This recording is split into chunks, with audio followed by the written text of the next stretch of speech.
Assalamualaikum warahmatullahi wabarakatuh. Untuk melengkapi tugas modul 1.1A8, saya Neneng Kartini SPD akan menyampaikan koneksi antar materi, kesimpulan, dan refleksi pemikiran Ki Hajar Dewantara.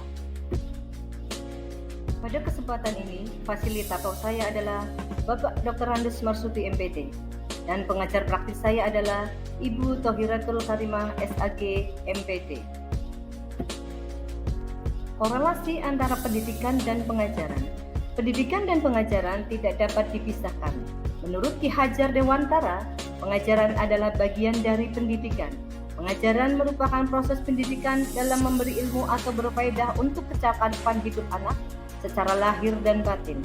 Sedangkan pendidikan memberi tuntunan terhadap segala kekuatan kodrat yang dimiliki anak agar ia mampu mencapai keselamatan dan kebahagiaan yang setinggi-tingginya, baik sebagai seorang manusia maupun sebagai anggota masyarakat.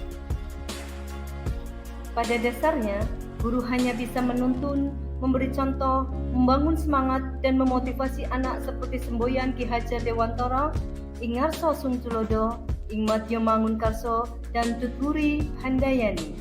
Semboyan Ki Hajar Dewantara tersebut perlu kita pahami dan kita laksanakan untuk membawa perubahan pendidikan yang lebih baik. Menurut Ki Hajar Dewantara, ada 3 prinsip untuk melakukan perubahan atau sering disebut dengan azas trikon, yaitu kontinuitas, konvergensi, dan konsensus. Kontinuitas maksudnya adalah ketika belajar kita harus berkelanjutan. Kita tidak boleh melupakan budaya dan sejarah dalam melakukan perubahan. Konvergensi maksudnya pendidikan harus memanusiakan manusia dan memperkuat nilai kemanusiaan kita. Dan yang terakhir adalah konsentris. Konsentris yaitu pendidikan harus menghargai keberagaman dan memerdekakan pembelajar. Jadi jelas sekali terlihat bahwa pendidikan itu memerdekakan. Setelah saya mempelajari dan merefleksikan materi mengenai filosofis pemikiran Ki Hajar Dewantara, ada beberapa pertanyaan yang muncul dalam benak saya. Yang pertama, apa yang saya percaya tentang murid dan pembelajaran di kelas sebelum saya mempelajari modul 1.1? Yang kedua, apa yang berubah dari pemikiran atau perilaku saya setelah mempelajari modul 1.1? Dan yang ketiga, apa yang dapat segera saya terapkan lebih baik agar kelas saya mencerminkan pemikiran Ki Hajar Dewantara? Sebelum mempelajari modul 1.1, saya percaya bahwa yang pertama, guru bisa mengendalikan semuanya di dalam kelas. Guru merupakan sosok yang patut untuk dicontoh oleh siswa-siswinya. Di dalam kelas, guru bisa melakukan apa saja yang guru kehendaki dan siswa akan menurut apa yang disampaikan oleh guru karena seorang guru bisa mengendalikan suasana di dalam kelas. Yang kedua, guru merupakan satu-satunya sumber pembelajaran. Di dalam kegiatan belajar mengajar, guru menyampaikan materi dengan metode-metode yang dikuasai dan guru akan menyampaikan materi sesuai dengan mata pelajaran yang diambil. Sebelum mempelajari modul 1.1, saya percaya bahwa guru adalah satu-satunya sumber pembelajaran yang ada di dalam kelas tanpa memperhatikan sumber-sumber pembelajaran yang lain, yang bahkan dimiliki oleh siswa. Yang ketiga, pemberian tugas yang sama. Di dalam pemberian tugas, saya menganggap bahwa semua anak didik mempunyai kemampuan yang sama dan dapat melakukan atau mengerjakan hal yang serupa, tanpa memperhatikan kemampuan pemahaman yang dimiliki oleh setiap individu. Sehingga saya memberikan tugas yang sama kepada mereka. Yang keempat, pembelajaran dilakukan di dalam kelas. Sementara itu, saya menganggap bahwa ruang kelas adalah tempat yang paling nyaman untuk anak-anak belajar, tanpa memperhatikan kebutuhan anak dan keinginan anak untuk mempelajari sesuatu di luar ruang. Yang kelima, adanya perintah dan sanksi. Sebagai seorang pengajar, sudah selayaknya bisa memberikan sebuah instruksi yang harus dilakukan oleh siswa demi tercapainya tujuan pembelajaran. Hal ini bisa dilakukan pada saat proses pembelajaran berlangsung. Adanya sanksi yang menurut saya dikatakan bisa mendidik dan demi terciptanya proses pembelajaran yang lebih baik, sering dilakukan, diterapkan di dalam proses pembelajaran.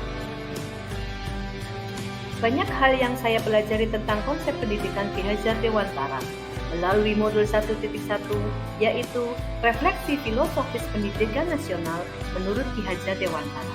Konsep-konsep pendidikan Ki Hajar Dewantara memberi pengaruh yang cukup signifikan terhadap pemikiran saya tentang pendidikan.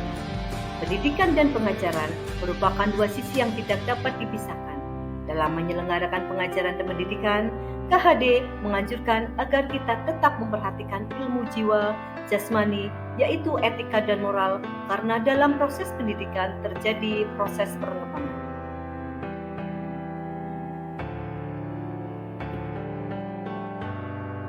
Saya menyadari kekeliruan bahwa selama ini memandang anak sebagai objek dalam pembelajaran di kelas. Seharusnya merekalah subjek pembelajaran, merekalah pemegang kendali pembelajaran.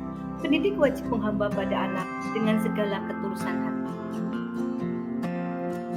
Di samping itu, saya akan berusaha untuk lebih menghargai setiap kemampuan yang dimiliki oleh siswa, serta menampung segala aspirasi mereka di dalam proses pembelajaran.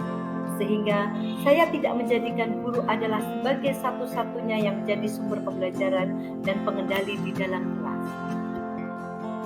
Hal-hal yang akan saya terapkan agar kelas mencerminkan pemikiran KHD di antaranya. Yang pertama, saya harus mengubah mindset saya yang tadinya berpikir bahwa anak adalah selembar kertas kosong yang tidak atau belum tertulis apa-apa. Saya harus meyakinkan diri saya bahwa setiap anak lahir sudah lengkap dengan potensinya masing-masing, meskipun masih terlihat sama. Saya harus peka membaca dan mengenali setiap potensi anak yang saya didik, agar pengajaran dan pendidikan yang saya berikan nantinya, baik metode maupun bahan ajar, bisa betul-betul menggali potensi anak. Kedua, saya harus mengupayakan pembelajaran yang berpusat pada anak, memberikan ruang, kesempatan, dan fasilitas yang seluas-luasnya agar anak mampu berpartisipasi aktif dalam kegiatan pembelajaran. Saya sebagai pendidik menempatkan diri saya sebagai fasilitator yang menuntut anak agar ia mampu mencapai tujuan pembelajaran yang diharapkan. Di akhir pembelajaran penting bagi saya untuk memberikan penguatan terhadap materi-materi konseptual agar anak tidak mengalami miskonsepsi. Selain itu, melalui pembelajaran yang berpusat pada anak, saya berharap bisa mengasah keterampilan abad 21. Yang ketiga, di dalam pemberian tugas, saya akan berusaha melihat kemampuan yang dimiliki oleh setiap siswa, agar nantinya mereka akan merasa nyaman dan bahagia ketika mengerjakan tugas dari saya, sesuai dengan kemampuan yang dimiliki oleh masing-masing individu, sehingga tujuan dari proses pembelajaran akan tercapai dengan baik. Keempat, saya mencoba menciptakan suasana kelas yang menyenangkan, baik di dalam kelas maupun di luar kelas. Kita bisa mengkolaborasikan asiknya permainan ke dalam kegiatan pembelajaran. Misalnya, dengan membuat dan menyanyikan yel kelas ketika pembelajaran sedang berlangsung. Hal ini bisa juga berfungsi untuk meningkatkan motivasi siswa dan meningkatkan perhatian siswa saat kegiatan pembelajaran berlangsung. Berikutnya, sebagai wujud dari tujuan pendidikan yang utama yaitu lahirnya anak yang tidak hanya kompeten dari segi akademis, tapi juga berbudi pekerti yang baik, saya sebagai guru, selain memberikan wejangan, harus bisa juga memberikan teladan yang baik. Jadi, anak tidak hanya melakukan apa yang saya katakan, tapi harapannya anak mampu meneladani perilaku-perilaku yang baik yang saya contohkan. Selain sebagai upaya memotivasi anak agar berbudi pekerti yang baik. Sangat besar harapan saya sebagai pendidik untuk bisa memanai semboyan Ki Hajar Dewantara, yaitu Ingarso Sung Tulodo, dari atas saya bisa memberi teladan bagi setiap anak didik saya. Ing Madyo Mangun Karso, di tengah saya bisa menjadi teman dan memberikan semangat, serta Tuturi Handayani, dari belakang saya bisa memberikan dorongan moral serta semangat belajar. Dan yang terakhir, salam guru penggerak, tergerak, bergerak, dan menggerakkan. Terima kasih. Wassalamualaikum warahmatullahi wabarakatuh.